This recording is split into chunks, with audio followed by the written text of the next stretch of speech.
தியாகி இம்மானுவேல் சேகரன் நினைவு நாளை முன்னிட்டு பரமக்குடியில் பாதுகாப்பு பணியில் சுமார் 7000 போலீசார் ஈடுபடுத்தப்பட உள்ளனர். ராமநாதபுரம் மாவட்டம் பரமக்குடியில் தியாகி இம்மானுவேல் சேகரனின் 68வது நினைவு தினம் வியாழக்கிழமை அனுசரிக்கப்பட உள்ளது. 7000 போலீசார், 24 எஸ்பிக்கள், 70 டிஎஸ்பிக்கள் பாதுகாப்பு பணியில் ஈடுபடுகின்றனர். 38 சோதனைச் சாவடிகள், 45 பறக்கும் படை வாகனங்கள், 600 தடுப்பு வேலி அமைக்கப்பட்டுள்ளன.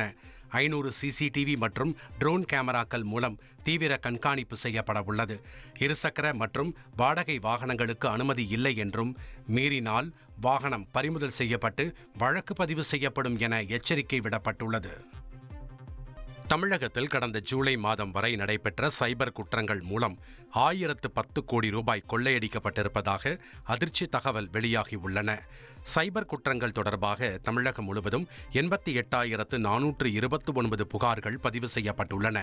தேசிய சைபர் கிரைம் போர்ட்டல் மூலம் பதிவு செய்யப்பட்ட புகார்கள் என போலீசார் தெரிவித்துள்ளனர். பொதுமக்கள் இழந்த ரூபாய் 314 கோடி ரூபாய் முடக்கப்பட்டுள்ளது. ரூபாய் 62.4 கோடி பணத்தை இழந்தவர்களிடம் ஒப்படைக்கப்பட்டுள்ளது. முதலீடு தொடர்பான மோசடிகளில் 13,287 புகார்கள் பெறப்பட்டு அதில் 492 கோடி பணம் திருடப்பட்டுள்ளது. டிஜிட்டல் அரெஸ்ட் என்ற முறையில் 4,439 புகார்கள் பெறப்பட்டு ரூபாய் 97 கோடி பணத்தை பொதுமக்கள் இழந்துள்ளனர் என சைபர் கிரைம் போலீசார் தெரிவித்துள்ளனர்.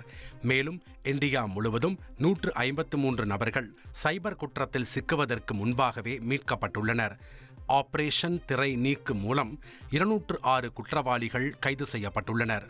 ரூபாய் 156 கோடி திருடுவது தடுக்கப்பட்டுள்ளது. ஆபரேஷன் ஹைட்ரா மூலம் வட மாநிலத்தைச் சேர்ந்த 7 பேர் கைது செய்யப்பட்டனர். தொடர் சைபர் குற்றத்தில் ஈடுபட்ட 18 குற்றவாளிகளை குண்டர் சட்டத்தின் கீழ் கைது செய்துள்ளனர். அதிமுக்கிய விவரங்களை அனைவருக்கும் புரிய வைக்கும் பாட்காஸ்ட். தவிர்க்க முடியாத முதல் மக்கள் வளைகுடா நாடுகள் பிரான்சிஸுக்கு பிரியா சம்பவங்களை தேடி களத்திற்கே உங்களை அழைத்து செல்லும் ஸ்பாட்லைட். அங்க இருக்கக்கூடிய கள விவரங்கள் என்ன? அமலாக்கத்துறை கடந்த 5 வருஷமாவே சார் எனக்கு ரொம்ப பிடிக்கும் அவர் வர்றதுக்காக எங்களுடைய நியாயமான கோரிக்கை. Even at the cost of stopping பார்வையாளர்களையும் செய்திக்குள் பங்கெடுக்க செய்யும் மக்கள் குரல். 50 ரூபாய் எங்களுக்கு தண்ணிக்கு ஒரு தீர்வே இல்லங்க 10 வருஷமா. எங்களுக்கு சரியான ஒரு விடிவு கிடைக்கவில்லை. 60,000 ஏக்கருக்கு தான் கேக்குறோம். பிச்சை கேக்குறாங்க.